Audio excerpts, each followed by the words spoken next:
士在古代就属于知识分子，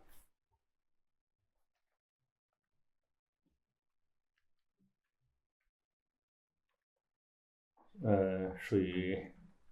思想家、哲学家、艺术家，这么一些阶层，它专门构成一个阶层，就叫士阶层。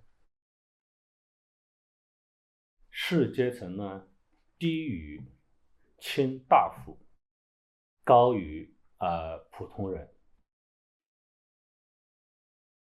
士呢又分为两大类，一类属于从事武士兵，从事武的叫武士，从事文的叫文士。儒家的士主要指的是文士，也包括武士，但是主要指的是文士。因此，这里所说的士，也是偏指文士而言。那么，儒家的儒者就自称为士。士呢，士是一个，它还不能用现在的概念仅仅等同于知识分子。他是知识分子，但不，他跟现在人所说的知识分子不大一样。姑且称之为有责任、有担当、有追求、有理想、有奉献精神的士知识分子。现在的知识分子前面这一串都没有只认识几个字儿，没人格，没教养，没品行，没目标，没这个高尚的人格这些都没有，就是认识几个字儿而已，读了2本书，记住了一些名词概念而已，一辈子就靠贩卖这些名词概念，贩卖这几本小书过日子。这是当今绝大多数知识分子的现状。但过去的知识分子不是这样的？过去称为士，除了饱读诗书之外，饱读诗书这是起点，这是不用说的。一个士连这个诗书都没读过几本那是不可以的。但是读了几本诗书只是起点，在这个起点上要有极高的责任心，极高的道德素养，极高的理想追求。那么他的理想追求是什么？就是成为圣人。在过去，孔子及孔子之前以及孔子之后相当一段历史时期的士都是有清晰的人生目标的。这个清晰的人生目标就是我学这些诗书是为了成圣的，我不是为了学习而学习的。这一点是非常明显的这是不用多说的。在那个时代，这是大家约定俗成的共识，就不用说是个士，他就一定是以追求圣人为自己的最高理想。什么时候达到不知道，就什么时候成为圣人不知道，反正那是我的理想，我要昼夜不停的往那个方向去奋斗。因为奋斗，所以我要不断的提升我的人格，不断提升品行，不断提升道德素养，唤醒更进一步、更深的、更高的、更广的道德觉醒。我学这些知识，尤其是学圣贤的这些教导和经论，是为了更好、更快、更彻底的达到道德觉醒的。我不是为了读书而读书。在过去，孔子之前和孔子之后的相当一段时间的士们、士子们，都是自觉的认识到，读书不是为了学几个空名词、空概念的，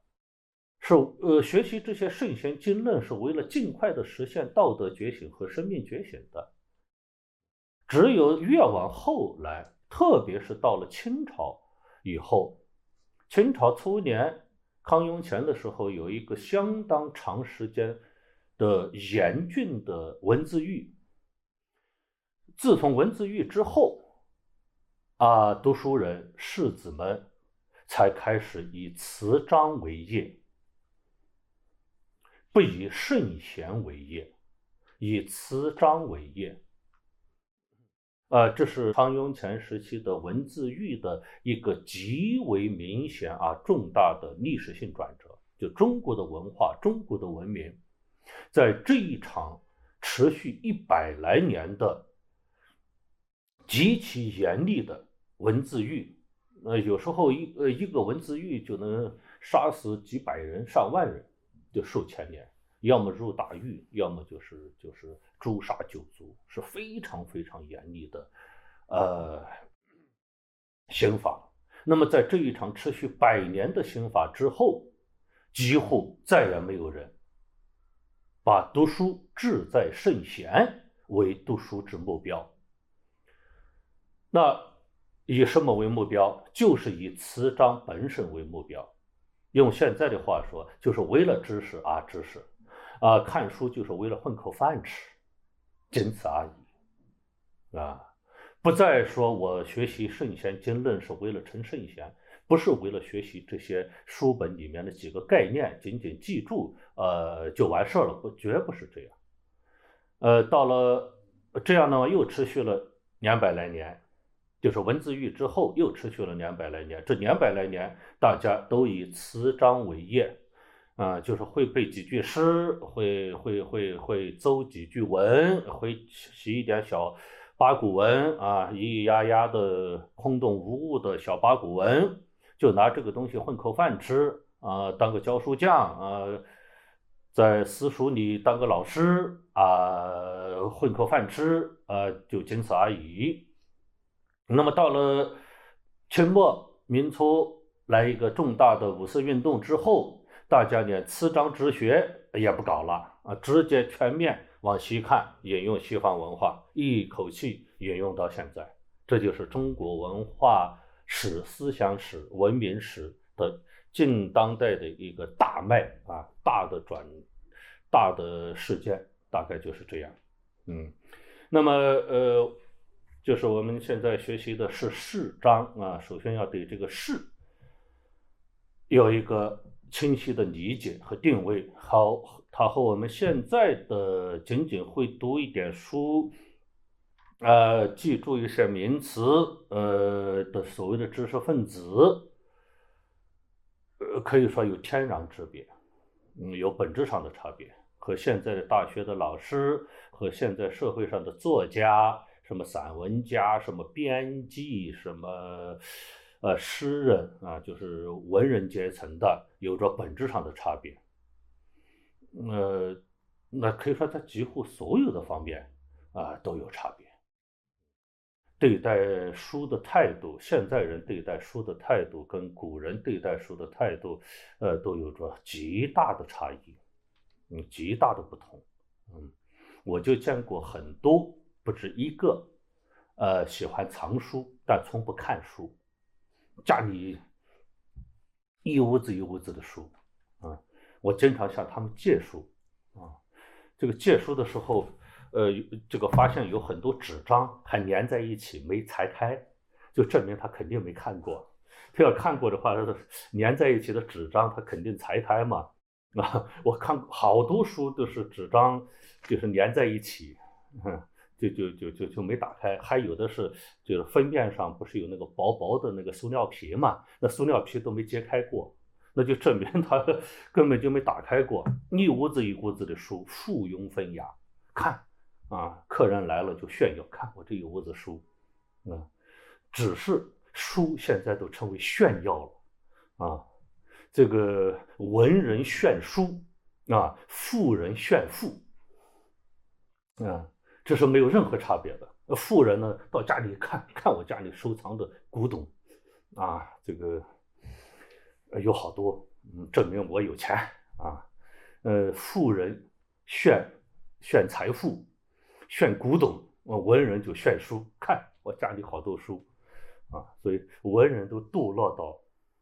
书都不是用来看的，是用来炫的，都堕落到这个程度，这些人根本不配称士，就用最低士的标准，他们也没达到，根本不配。古代士有着极为严格的道德素养和品德精神，非常高尚，他们以追求圣人，再不济也得是一个大贤为自己人生的目标，根本就不会用来炫耀知识。知识难道还可以炫耀吗？如果你告诉孔子72大贤，你说我们那个时代21世纪那个时代，我们书不是用来看的，是用来炫耀的。他们会震惊的这个合不拢嘴，说书怎么能用来炫耀的呢？书不是用来读的吗？知识怎么能炫耀呢？因此我们儒家有一个重要的概念叫为己之学，就是孔子在《论语》中说，学者为己，今之学者为人。古就是孔子之前的一些人，一些圣贤们，他们读书，他们拜师学艺，完全是为了究明己事。究是研究的究，明是明白的明，己是自己的己，事情是事情的事，究明己事。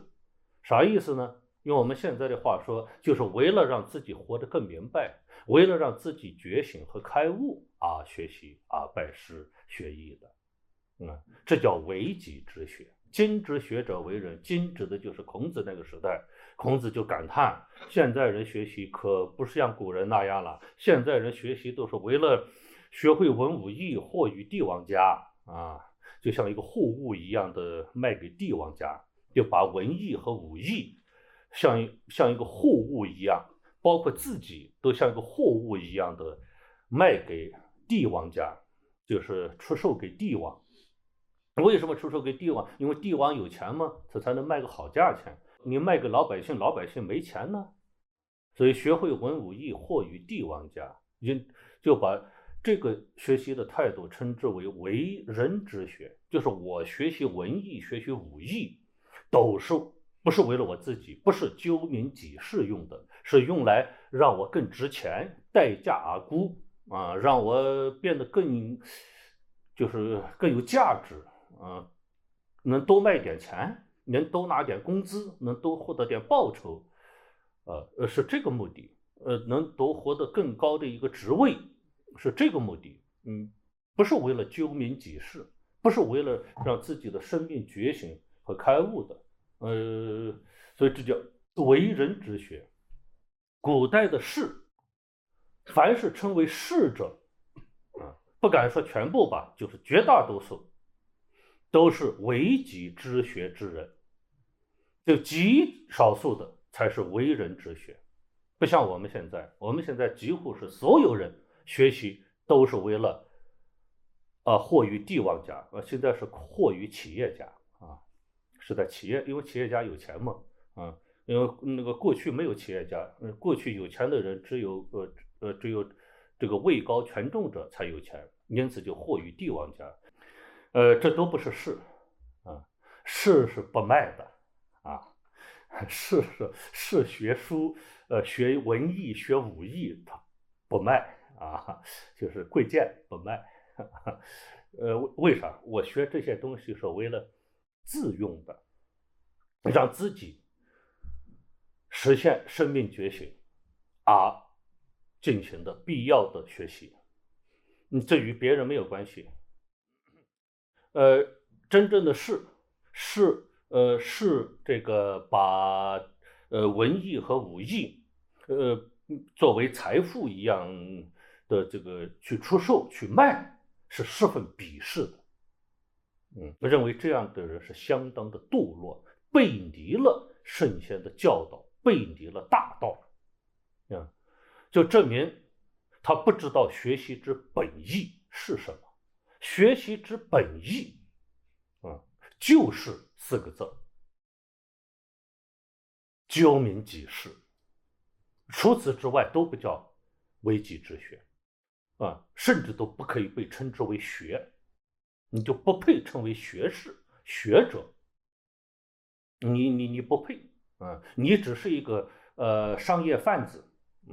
贩卖知识的贩子，你不是真正的学者。真正的学者就一个目的，究明己事，以达圣贤。我们现在呢是一个很悲哀的时代，就是无论是现在学佛、学道、学儒，无论是现在是谈道、谈佛、谈儒的人，教别人佛、教别人道、教别人儒的人，我几十年来没见到一个是究明己事的。那不究明，不是为了究明己事，他是干什么的？就是把佛家、把道家、把儒家、把孔子、把释迦牟尼、把老子，全部用来实现自己财色名利的手段和工具。通俗的说，就是利用圣贤和他们的圣学来达到自己私心私利之目的。几十年来，我走遍大江南北、长城内外，十分遗憾的告诉大家，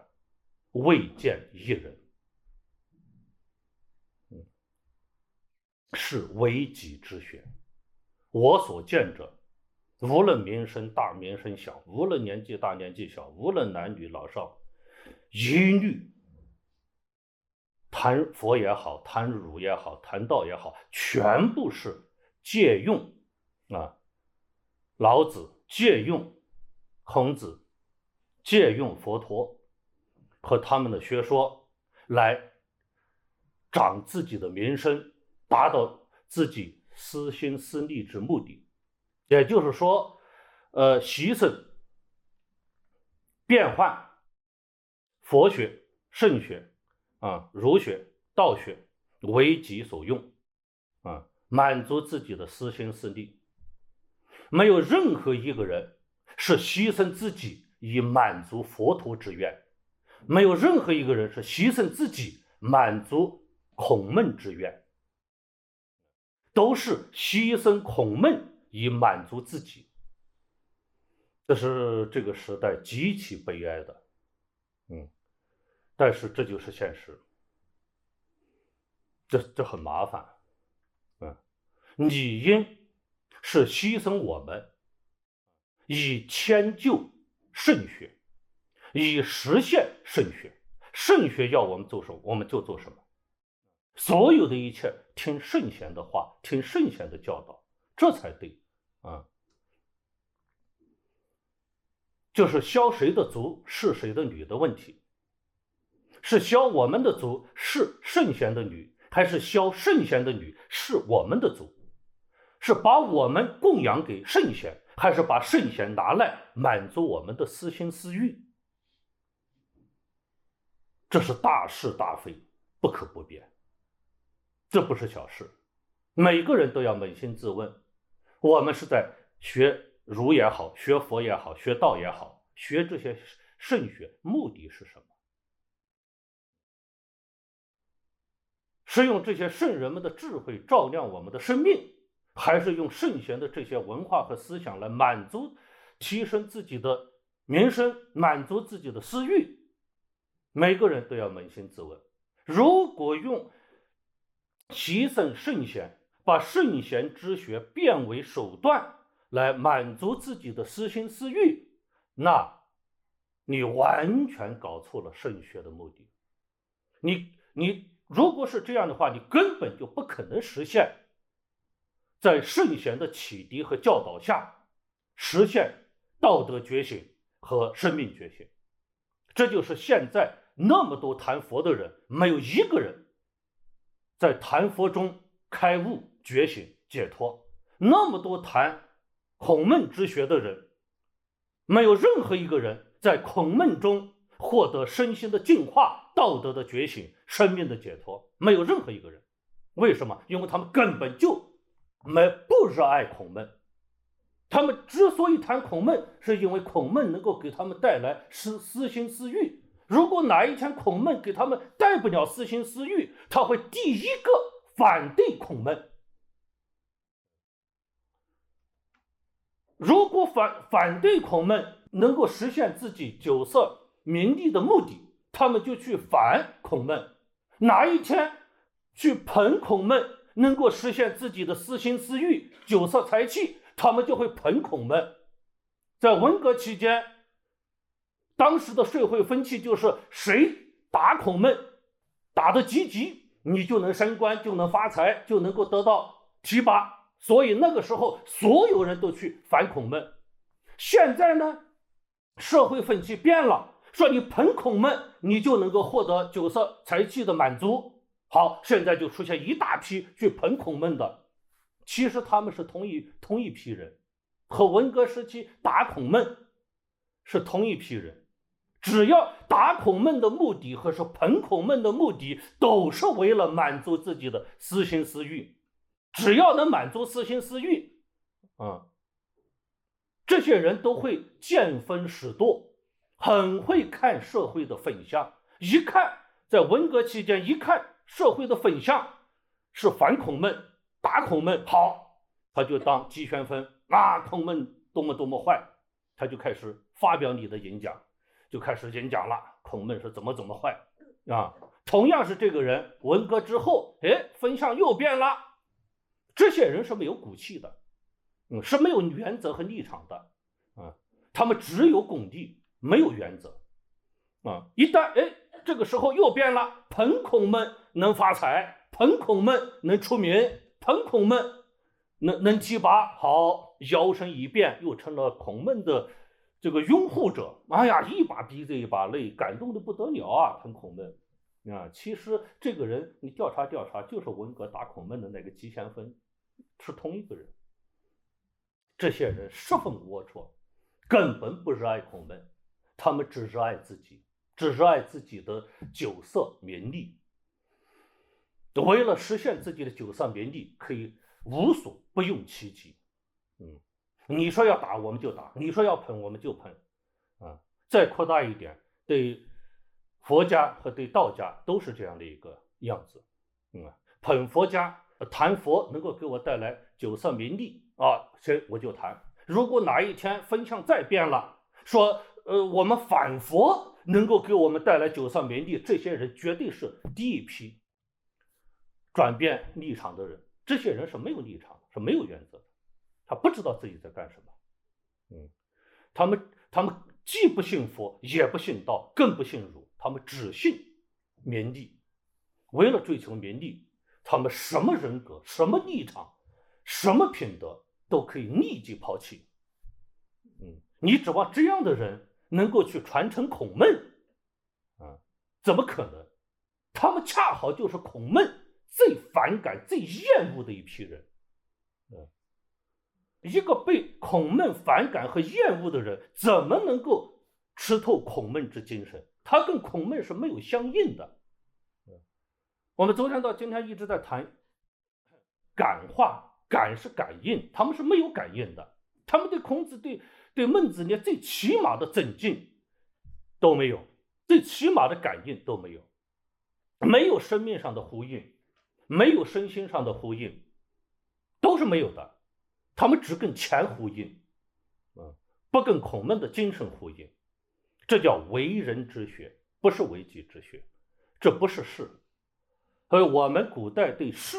是有清晰的定义的，在孔子的儒学的概念中，对什么是士，什么不是士是有明确的定义的。像刚才讲的这些人，这些墙头草、顺风倒的人，根本就绝不可以称为士，他们不配他们读一火车的书都没有用，他们也不配称士。